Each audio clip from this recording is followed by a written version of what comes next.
पियाजे के नैतिक विकास सिद्धांत तक। और आज शुरू कर रहे हैं, पेज नंबर 6 पे आए हुए हैं ना, ये मानवतावादी मनोविज्ञान के सिद्धांत।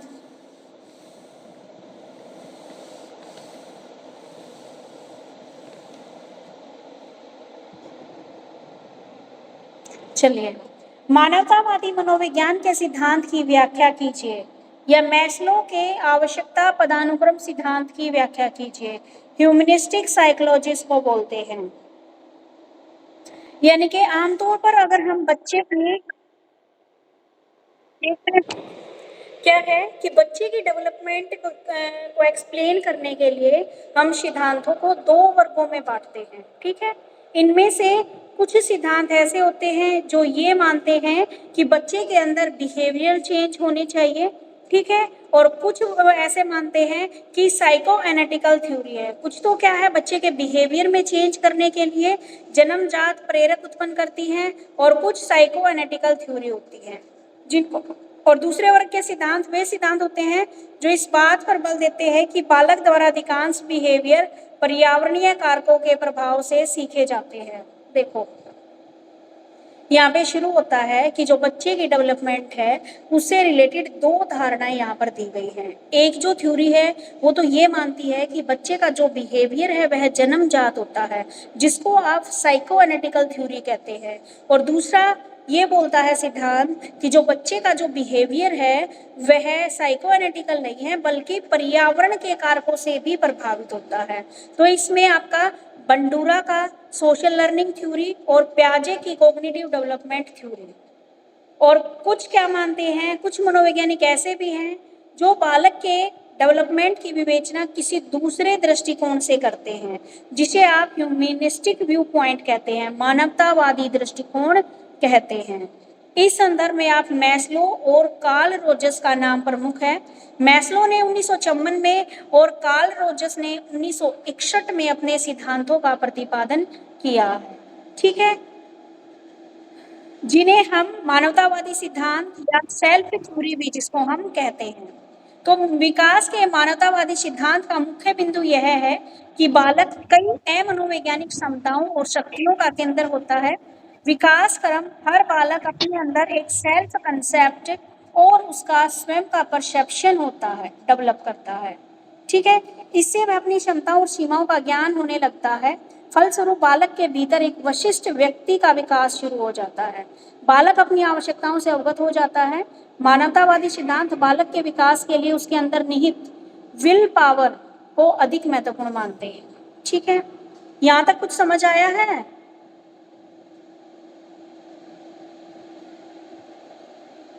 मैम थोड़ा थोड़ा आ गया है समझ। मैम पेज नंबर कितना?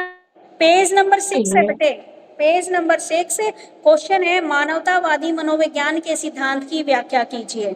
एक बार देखो, फिर से बता रही हूँ, मानवतावादी मनोविज्ञान सिद्धांत, इसको देने से पहले ये बताया गया है कि बालक की जो डेवलपमेंट है उसके लिए दो विचारधाराएं दी गई हैं। एक तो मानते हैं कि जो बालक की डेवलपमेंट है वो उसका क्या है, जन्मजात होती है, यानी कि उसकी हेरिडिटी से रिलेटेड है। दूसरे मनोवैज्ञानिक ये मानते हैं कि बच्चे की जो डेवलपमेंट है वो वातावरण के प्रभाव से होती है। तो ये दो दो थ्योरी आ गई। जो जन्मजात मानते हैं उन्होंने तो साइको एनालिटिकल थ्योरी नाम दिया गया है, और जो ये मानते हैं कि बच्चे की जो डेवलपमेंट है उसके एनवायरनमेंट के कारण हुई है, तो उसमें दी है बंडूरा की सोशल लर्निंग थ्योरी और पियाजे की कॉग्निटिव डेवलपमेंट थ्योरी। ये दो विचारधारा तो थी, लेकिन इसके अलग भी एक व्यक्ति के और दृष्टिकोण आ गए जिसको मानवतावादी मनोविज्ञान कहा गया। इसने ये बोला, इसमें मास्लो और कार्ल रोजर्स थे जिन्होंने अपने पॉइंट ऑफ व्यू भी दिए। उन्होंने ना तो बच्चे की डेवलपमेंट को जन्मजात माना और ना ही बच्चे की डेवलपमेंट में पूरा श्रेय वातावरण को दिया। उसने अपने कुछ पॉइंट ऑफ व्यूज को रखा जिसके बारे में अब हम यहाँ पर पढ़ेंगे। ठीक है, इसमें उसने बताया कि बच्चे की जो डेवलपमेंट है उसका एक सेल्फ कंसेप्ट है। जो बोलते हैं मैस्लो, ये बोलते हैं कि बच्चे की जो डेवलपमेंट है वह उसके अंदर उसका सेल्फ कंसेप्ट है और उसका सेल्फ परसेप्शंस है। ठीक है, इससे उसे अपनी क्षमताओं और सीमाओं का ज्ञान होने लगता है। फलस्वरूप बालक अपनी आवश्यकताओं से अवगत हो जाता है। ठीक है।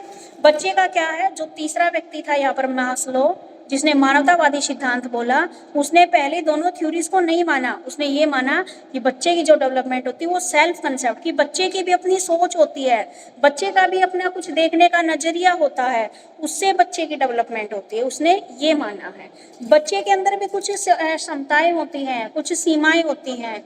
क्या है, बच्चा भी क्या है, एक वशिष्ठ व्यक्ति के विकास शुरू हो जाता है। ठीक है, जब बच्चे के अंदर क्षमताएं पैदा होने लग जाती है, स्किल्स डेवलप होने लग जाती है, तो वह भी एक अच्छा नागरिक बनना शुरू हो जाता है। अब उसने बताया है कि बच्चे के अंदर एक विल पावर होती है। उसने बोला कि हमारा कोई भी काम करने के लिए हमारी विल पावर होना बहुत जरूरी है। अगर हमारे अंदर इच्छा शक्ति नहीं होगी तो हम कोई काम नहीं कर सकते। ये बात बिल्कुल सही भी है। जब तक आपकी पढ़ने की इच्छा है, आप नहीं पढ़ सकते, चाहे कितना ही टाइम क्यों ना हो आपके पास। अगर आपके अंदर पढ़ने की इच्छा शक्ति है, विल पावर है, तो आपके पास कितना ही बिजी शेड्यूल क्यों ना हो, आप अपने लिए पढ़ने के लिए टाइम निकालोगे। ठीक है, तो यहाँ पर इसने नीड से अवगत कराया। मैस्लो ने उन्हें क्रम में व्यवस्थित किया और ये क्रम निम्नलिखित है। उसने 5 चीजें बताई भाई। सबसे पहले क्या होती है, हमारी साइकोलॉजिकल नीड्स होती है। ठीक है, उसके बाद हमारी सेफ्टी की नीड होती है। तीसरी होती है हमारी, 1 मिनट और रुकना भाई। मैस्लो ने जो नीड हायरार्की दी है, उसमें सबसे पहले बताई है आपकी दैहिक आवश्यकताएं, दूसरी बताई है आपकी सुरक्षा संबंधी आवश्यकताएं होती हैं, फिर आपको संबंधों की आवश्यकताएं होती हैं, फिर आपको एस्टीम नीड होती है, और बाद में आपको सेल्फ एक्चुअलाइजेशन होता है। ठीक है, यानी कि आत्म सिद्धि की। सबसे पहले आती है साइकोलॉजिकल नीड्स, यानी कि सबसे पहले व्यक्ति बेसिक नीड्स को पूरा करता है, रोटी कपड़ा और मकान से जुड़ी आवश्यकताएं। ठीक है, इनकी संतुष्टि होने के बाद व्यक्ति कृषि, व्यापार, उद्योग आदि साधनों का प्रयोग करता है और उन्हें पूरा करता है। ठीक है, यानी कि साइकोलॉजिकल नीड्स, यानी कि मान लो व्यक्ति के पास कुछ नहीं है, मान लो हमारे पास कुछ नहीं है, तो हम सबसे पहले क्या सोचेंगे, हमारे पास खाने को रोटी मिल जाए, पहनने को वस्त्र मिल जाए और रहने को घर मिल जाए। ठीक है, नहीं, घर भी बाद में आता है, पहले रोटी और कपड़ा आता है। ठीक है, कितन ढकने को हमें वस्त्र मिल जाए और खाने के लिए हमें खाना मिल जाए, तो ये होती है हमारी बेसिक नीड्स। जब व्यक्ति की ये नीड्स हो जाती हैं फुलफिल, तो व्यक्ति क्या किस पे आ जाता है, सेफ्टी नीड के ऊपर आता है। इसने बताया कि इस तरीके से बंदे की डेवलपमेंट होती है। सेफ्टी नीड, सुरक्षा संबंधी आवश्यकताओं की संतुष्टि के लिए व्यक्ति अपने लिए घर का निर्माण करता है। ठीक है, सुरक्षा, अब उसको रोटी भी मिल गई, कपड़ा भी मिल गया, ये दोनों नीड पूरी हो गई।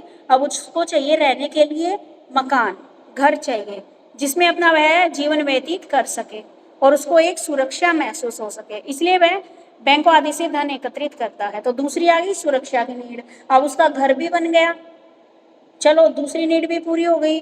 अब तीसरी नीड आती है उसकी संबंधन की आवश्यकता, यानी कि बिलोंगिंगनेस नीड्स। आवश्यकता को पूरा करने के लिए बालक विभिन्न समुदायों, संस्था और समूह की सदस्यता प्राप्त करता। रोटी मिल गई, कपड़ा मिल गया, अब क्या है, घर भी मिल गया। अब उसने अपने दोस्त बनाने शुरू कर दिए, अलग अलग इंस्टीट्यूशंस के साथ वह जुड़ गया। ठीक है, यानी कि अब वह रिलेशन बनाने में लग गया। ठीक है भाई, अब रिलेशन भी दुनिया भर के बना लिए उसने। अब आती है उसके बाद एस्टीम नीड। एस्टीम नीड में चाहता है वह कि उसके पास सब कुछ हो, अच्छी सी गाड़ी हो, बैंक बैलेंस हो। ठीक है, उसकी अलग से एक पहचान हो समाज में, ये चाहता है वह। जब ये पूरी हो जाती है तो आता है वह सेल्फ एक्चुअलाइजेशन। जब उसकी सारी नीड पूरी हो गई तो अब ये चाहता है कि हे भगवान, मैंने जो मांगा वो आपने सब कुछ दिया, अब तो मुझे क्या है, मोक्ष की प्राप्ति दे दो। ठीक है, कि अमूर्त चिंतन करने लग जाता है, कल्पना शक्ति का उपयोग करता है, अपनी क्षमताओं से सर्वोत्तम उपयोग कर जीवन को अधिकतम संतुष्टि प्राप्त करना चाहता है। अब क्या चाहता है, आत्मा की संतुष्टि चाहता है, सेल्फ एक्चुअलाइजेशन। सब कुछ प्राप्त कर लिया लेकिन शांति नहीं मिली उसको, तो लास्ट में जब सब कुछ हो जाता है, बंगला, गाड़ी, पैसे, सब कुछ, तो वो चाहता है कि मुझे शांति मिले अब कहीं तो, क्योंकि बंदा शांति खो देता है तो क्या है, वह अपने मन की सेटिस्फेक्शन चाहता है। तो ये 5 चीजों से व्यक्ति की डेवलपमेंट उन्होंने बताई है। ठीक है, समझ में आई? क्या ऐसे ही सीरीज चलती है हमारी?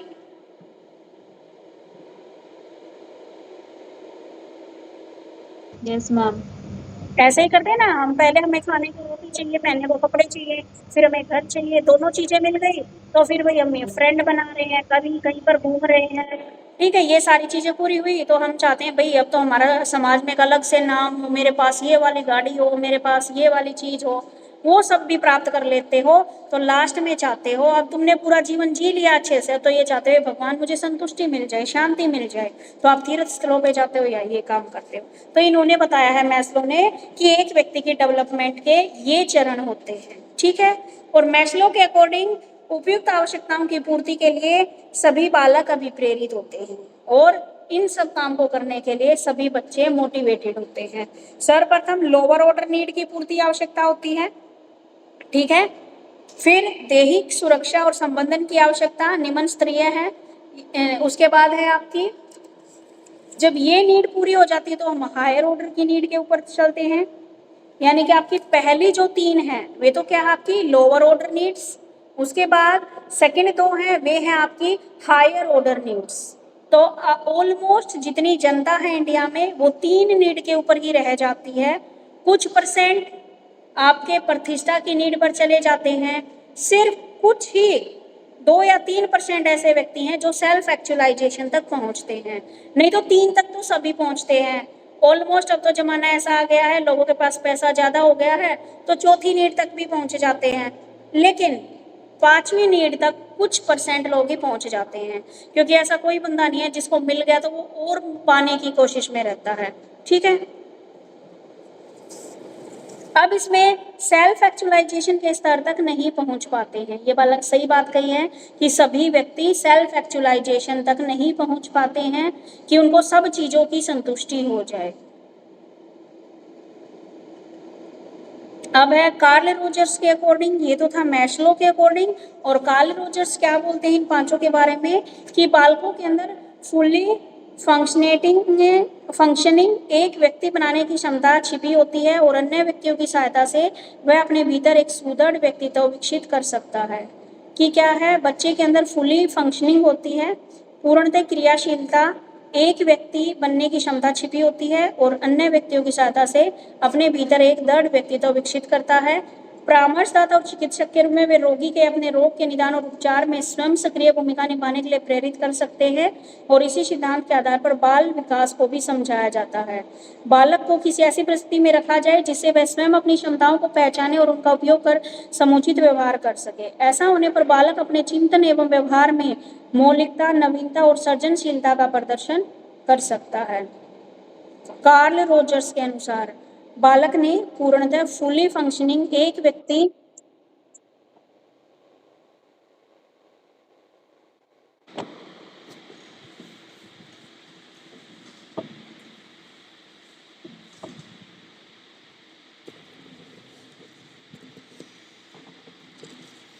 देखो बेटा, मैस्लो का समझ में आ गया? Yes ma'am. ये कार्ल रोजर्स के थोड़े से डिफिकल्ट पॉइंट लग रहे हैं।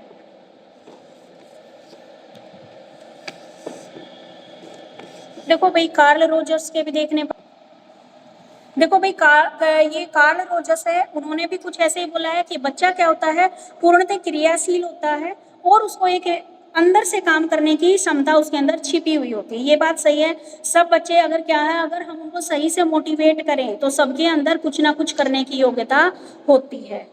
अब क्या है, परामर्शदाता और चिकित्सक के रूप में वे रोगी के अपने रोग के निदान एवं उपचार में स्वयं सक्रिय भूमिका निभाने के लिए प्रेरित कर सकते हैं। उनके इसी सिद्धांत के आधार पर बाल विकास को भी समझाया जा सकता है। यानी कि उन्होंने बोला अगर हम परामर्शदाता और चिकित्सक के रूप में रोगी के अपने रोग के निदान एवं उपचार,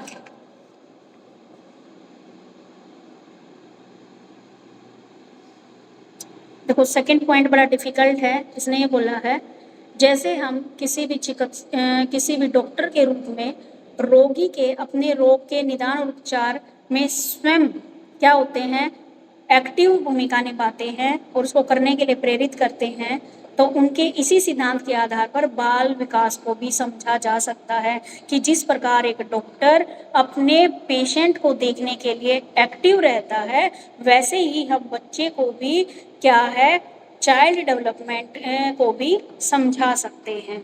थर्ड पॉइंट बोला है कार्ल रोजर्स ने, बालक को किसी ऐसी परिस्थिति में रखा जाए जिससे वह स्वयं अपनी क्षमताओं को पहचाने और उनका उपयोग कर समुचित व्यवहार कर सके। ठीक है, ऐसा होने पर बालक अपने चिंतन एवं व्यवहार में मौलिकता, नवीनता और सृजनशीलता का प्रदर्शन कर सकता है। ठीक है, ऐसा होने पर बालक अपने चिंतन और व्यवहार में मौलिकता, नवीनता और सृजनता का प्रदर्शन कर सकता है। ठीक है, ये दिए थे कार्ल रोजर्स ने। आगे जो पॉइंट है हमारे ह्यूमैनिटी की साइकोलॉजी की क्या क्या विशेषताएं हैं, ये कार्ल रोजर्स के, चलो अगर आपको ना भी याद रहे तो इनको छोड़ देना, क्योंकि मेन जो क्वेश्चन है और इसके ऊपर क्वेश्चन आता है बेटा, जो ये आपकी ह्यूमनिस्टिक साइकोलॉजी, इसके ऊपर क्वेश्चन आता है, इसमें आप कार्ल रोजर्स के पॉइंट अगर आपको नहीं समझ में आते तो आप इनको छोड़ सकते हो। मेन जो मानवतावादी मनोविज्ञान है उसकी जितनी भी ये पांचों पॉइंट जो दिए हैं ये मैस्लो ने दिए हैं, और सारी की सारी थ्योरी मानवतावादी मनोविज्ञान मैस्लो के द्वारा ही डिफाइन की गई है। तो कार्ल रोजर्स ना समझ में आए तो उसको छोड़ देना, और जो मैस्लो वाला है वो कंप्लीट करना है। तब मैस्लो की जो है इसकी क्या क्या विशेषताएं हैं थ्योरी की, मनोविज्ञान व्यक्ति की भूमिका पर बल देता है। साइकोलॉजी की यह विचारधारा मानसिक स्वास्थ्य की स्थिति पर कंट्रोल और निर्धारण करने का अधिक श्रेय व्यक्ति को देती है। यह विचारधारा हमारे आंतरिक विचारों और इच्छाओं पर केंद्रित करने की बजाय पर्यावरणीय प्रभाव की ओर भी ध्यान देती है। तो सबसे पहले व्यक्ति की भूमिका पर बल देती है कि व्यक्ति कौन सी स्टेज के अंदर चल रहा है उसके ऊपर ये जोर दे रही है। और ये क्या है, हमारी एक मेंटल सिचुएशन पर कंट्रोल करने और कंट्रोल करने का अधिक श्रेय इंडिविजुअल को देती है, कि बाहरी कोई चीज हमारे ऊपर कंट्रोल नहीं कर रही। जो ये 5 जो चीज हमें दी गई है, ये जो नीड्स हमें दी गई है, यही एक व्यक्ति को कंट्रोल कर रही है कि उसको काम करना है या नहीं करना है। ठीक है, दूसरी विचारधारा में ये बताती है कि किस प्रकार हमें अपनी इच्छाओं को कंट्रोल में रख के, ठीक है, जो हमारे विचार हैं इच्छाओं को कंट्रोल करने की बजाय इन्वायरमेंटल फैक्टर्स की ओर भी ध्यान देना चाहिए और अपने एक्सपीरियंस के आधार पर इनका योगदान करना चाहिए। ठीक है, कि अपनी इच्छाओं और उसको केंद्रित करने के बजाय कुछ ना कुछ इन्वायरमेंटल फैक्टर की तरफ भी ध्यान देना चाहिए। मानवतावादी मनोविज्ञान थेरेपी, शिक्षा, स्वास्थ्य की देखभाल और अन्य क्षेत्रों को प्रभावित करता रहता है। ठीक है, जो मानवतावादी मनोविज्ञान है वह थेरेपी, शिक्षा, स्वास्थ्य की देखभाल और अन्य क्षेत्रों को प्रभावित करता रहता है। उसके बाद है जो ह्यूमनिस्टिक साइकोलॉजी है वह स्वस्थ व्यक्तियों के लिए अपनी योग्यताओं और क्षमताओं को थेरेपी के माध्यम से खोजने में सहायक होता है। देखो भाई, विशेषताओं में आपको इतनी लंबी चौड़ी रामायण नहीं लिखनी, जस्ट एक बोल देना। नंबर फर्स्ट, जो हमारे ह्यूमनिस्टिक साइकोलॉजी है वह व्यक्ति की भूमिका पर बल देती है कि किस प्रकार अलग अलग सिचुएशन में व्यक्ति मोटिवेट होता है और काम करने के लिए अभिप्रेरित होता है। दूसरी बात ये बताती है कि हमें अपने विचारों और इच्छाओं के साथ साथ अपने पर्यावरण पर भी ध्यान देना है। तीसरी बात बोलती है हमें शिक्षा और स्वास्थ्य की देखभाल भी, अगर हम अच्छे से पढ़ेंगे, स्वस्थ रहेंगे, तभी हम सारी स्टेजेस को पार कर सकते हैं। चौथा बताया गया है स्वस्थ व्यक्तियों के लिए अपनी योग्यता, क्षमताओं को थेरेपी के माध्यम से खोजने में भी सहायक होती है। ये विज्ञान की सामान्य स्वस्थ व्यक्ति के लिए अपनी योग्यताओं और क्षमताओं को खोजने में सहायक होती है। किस प्रकार कि कितनी योग्यता है मेरे अंदर, कितनी क्षमता है। ठीक है, जब हमारे सामने ये ना रोटी कपड़ा ये चीज चाहिए तो हम पूरी क्षमता के साथ, पूरी योग्यता के साथ काम करते हैं ताकि मैं कुछ पैसे कमा सकूं और अपने परिवार का पालन पोषण कर सकूं। ठीक है, तो ये थी इसकी विशेषताएं। उसके बाद आती है आपकी ह्यूमनिस्टिक साइकोलॉजी की क्या क्या सीमाएं हैं, यानी कि इसकी क्या क्या हानियां हैं। एक तो ये आमतौर पर बहुत अधिक सब्जेक्टिव दिखाई पड़ता है। सेल्फ एक्चुअलाइजेशन, सारे स्टेप हो जाते हैं लेकिन सेल्फ एक्चुअलाइजेशन को प्राप्त करना सबसे बड़ा डिफिकल्ट है। निसंदेह ये सेल्फ एक्चुअलाइजेशन तक नहीं पहुंचा जाएगा, ये इसकी सीमा है। दूसरा, इसकी और एक सीमा है कि इसमें नॉन वेरिफाइबल, ये निरीक्षणों की पुष्टि नहीं हो सकती। इसके गुणों के मापन या उन्हें मात्रात्मक बनाने की कोई सही विधि नहीं है। ठीक है, यानी कि एक तो सेल्फ एक्चुअलाइजेशन की जो बात की गई है वो सही नहीं की गई, क्योंकि स्टेज तक कोई नहीं पहुंच पाता, इक्का दुक्का व्यक्ति ही पहुंच पाता है। क्योंकि मरते वक्त तक व्यक्ति के अंदर पैसा कमाने की या पैसे को अपने पास रखने की धुन रहती है। कोई व्यक्ति ये नहीं चाहता कि मैं सारी चीजों को छोड़ दूं और मैं हिमालय पे चला जाऊं।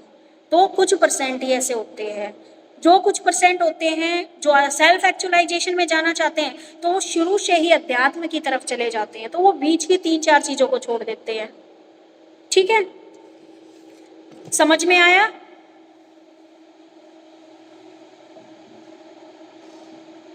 समझ में आ गया नया? Yes ma'am. चलिए, अब इसका जो अगला पॉइंट है, विकास के अध्ययन की जो है आपकी एंडोरिंग थ्योरी, आपकी समझ में आ गया बेटा ये? Yes ma'am. तो आज ना ये मेरे को लग रहा है यही बहुत ज्यादा हो गया है। अब शॉर्ट क्वेश्चन कर लेते हैं, जो इसका नेक्स्ट टॉपिक है ना 1.2 वाला, ये कल करेंगे। शॉर्ट क्वेश्चन आंसर पे आ जाओ।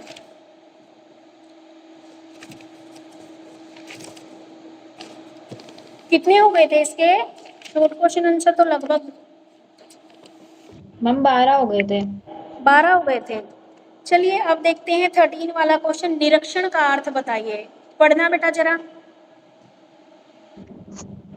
निरीक्षण का अभिप्राय है अपने आसपास के वातावरण का सूक्ष्म अवलोकन करना, ताकि व्यक्ति अपने आसपास की वस्तु स्थिति से परिचित हो सके। निरीक्षण को अवलोकन भी कहा जाता है। ऐसा माना जाता है कि विज्ञान निरीक्षण से आरंभ होता है और अंत में अपनी पुष्टि के लिए निरीक्षण पर ही समाप्त होता है। मॉसर ने निरीक्षण को वैज्ञानिक ढंग से पूछताछ की श्रेष्ठ विधि माना है। ऑब्जर्वेशन क्या करना है कि अपने आसपास की चीजों को ऑब्जर्व करना कि क्या चल रहा है आज हमारे आसपास, क्या हो रहा है, क्या नहीं हो रहा है। ठीक है, तो इसको हम इवैल्यूएशन भी बोलते हैं, कि नजर रखना कि काम सही ढंग से हो रहा है या नहीं हो रहा है, वो हमारा ऑब्जर्वेशन कहलाता है। सेकेंड आपका इंटरव्यू, साक्षात्कार से क्या अभिप्राय है? तो इंटरव्यू क्या होता है? ये एक फॉर्मल प्रोसेस होती है जिसमें दो व्यक्ति आमने सामने बैठते हैं, एक व्यक्ति क्वेश्चन पूछता है और दूसरा व्यक्ति उन प्रश्नों का उत्तर देता है। इन उत्तरों के आधार पर विषय के संदर्भ में निष्कर्ष निकाले जाते हैं और इस प्रक्रिया में प्रश्न करने वाला व्यक्ति साक्षात्कार करता होता है और उत्तर देने वाला व्यक्ति सूचनादाता कहलाता है। ठीक है, तो आपका इंटरव्यू मेथड पर्सनल विशेषताओं का अध्ययन करने की श्रेष्ठ विधि है। तो इंटरव्यू समझ में आ गया? Yes ma'am. अगला है, अगला पढ़ो 15 वाला।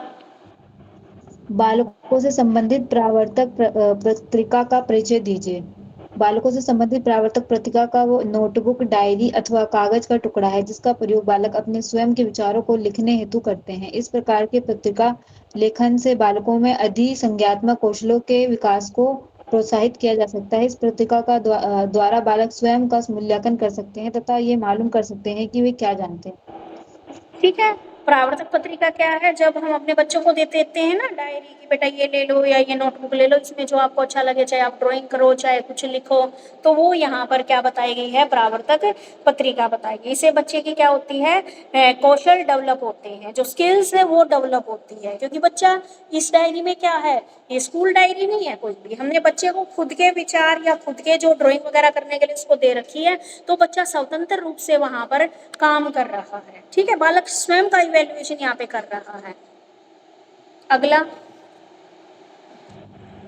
आप आकस्मिक निरीक्षण से आप क्या समझते हैं? आकस्मिक निरीक्षण से अभिप्राय किसी घटना का मौके पर ही वर्णन करने से है, जिसे महत्वपूर्ण समझ के अवलोकित और अभिलेखित किया जाता है। जब इन रिपोर्टों को एकत्रित कर लिया जाता है तब इन्हें आकस्मिक निरीक्षण अभिलेख की संज्ञा दी जाती है। रेथर लुइस ने इस विद्यार्थी जीवन की महत्वपूर्ण घटना की रिपोर्ट कहा है। ये निरीक्षण औपचारिक अवलोकन भी कहा जाता है। देखो बेटा, कॉन्टिजेंसी ऑब्जर्वेशन से आप क्या समझते हो? कि कोई भी घटना उसका मौके पर ही ऑब्जर्वेशन करना और साथ साथ उसकी रिपोर्ट दे देना। आप देखते हो, मान लो कोई घटना हमारे सामने हो जाती है, तो हम मौके पे उसको बता देते हैं, जी भाई ये ऐसे ऐसे हो रही थी। मान लो दो बच्चों की लड़ाई हो गई, कुछ बच्चे देख रहे थे क्लास के, तो जब टीचर आता है तो वह पूछता है कि बेटा क्या झगड़ा हुआ था यहाँ पर, तो बच्चे जब वो बताते हैं उसके बारे में, तो वो क्या कहलाता है? आपका कॉन्टिजेंसी ऑब्जर्वेशन, कि बच्चों ने उसी टाइम देखा और उसी टाइम उसके बारे में पूरी घटना को बता दिया। ठीक है, आ गया समझ में? अगला 17। Yes ma'am.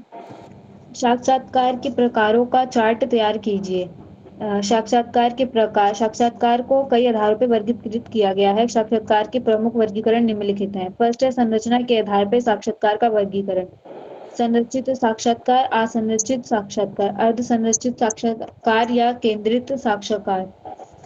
फिर है औपचारिकता के आधार पर साक्षात्कार का वर्गीकरण। औपचारिक साक्षात्कार एवं अनौपचारिक साक्षात्कार। उद्देश्यों के आधार पर साक्षात्कार का वर्गीकरण।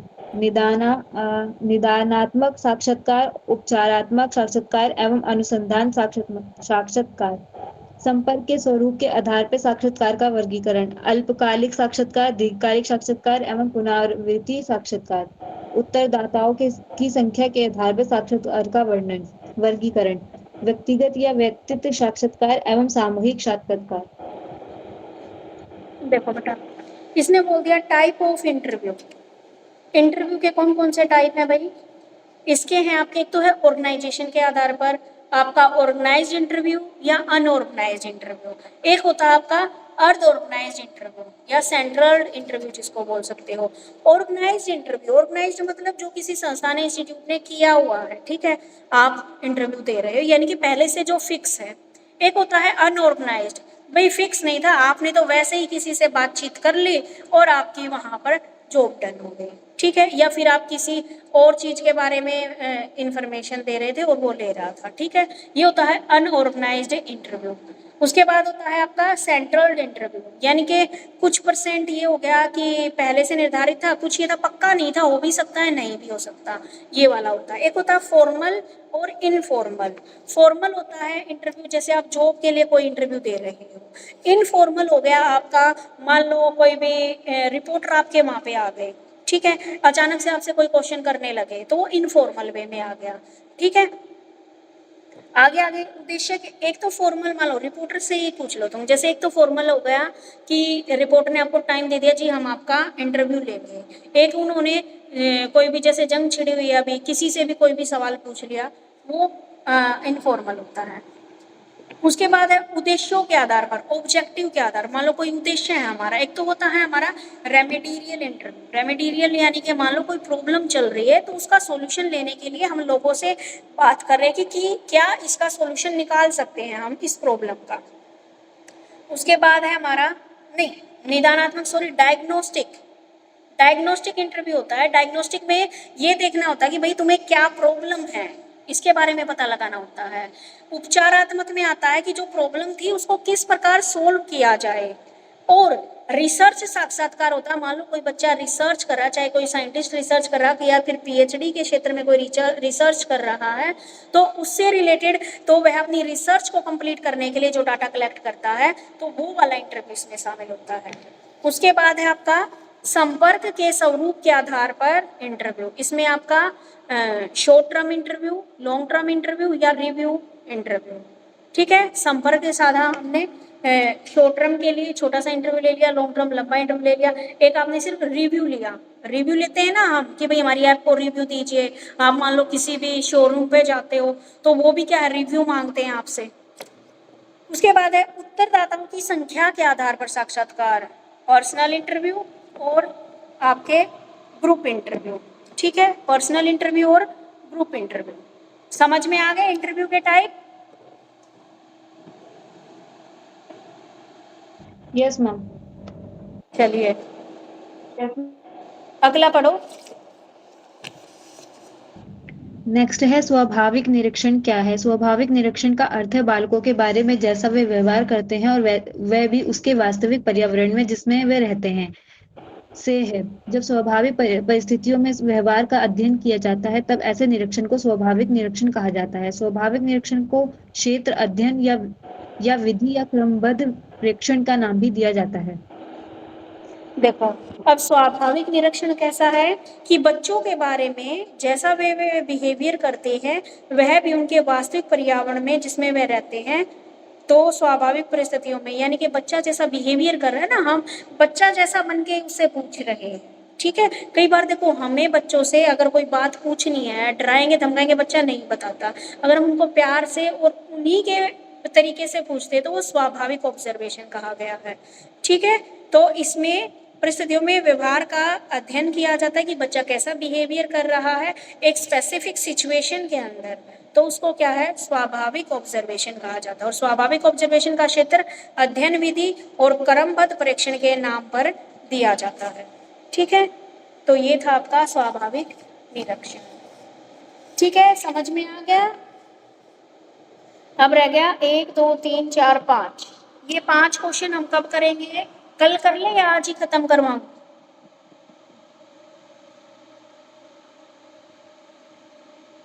मैम कल कर लेते हैं, इसका जो हमने क्वेश्चन किया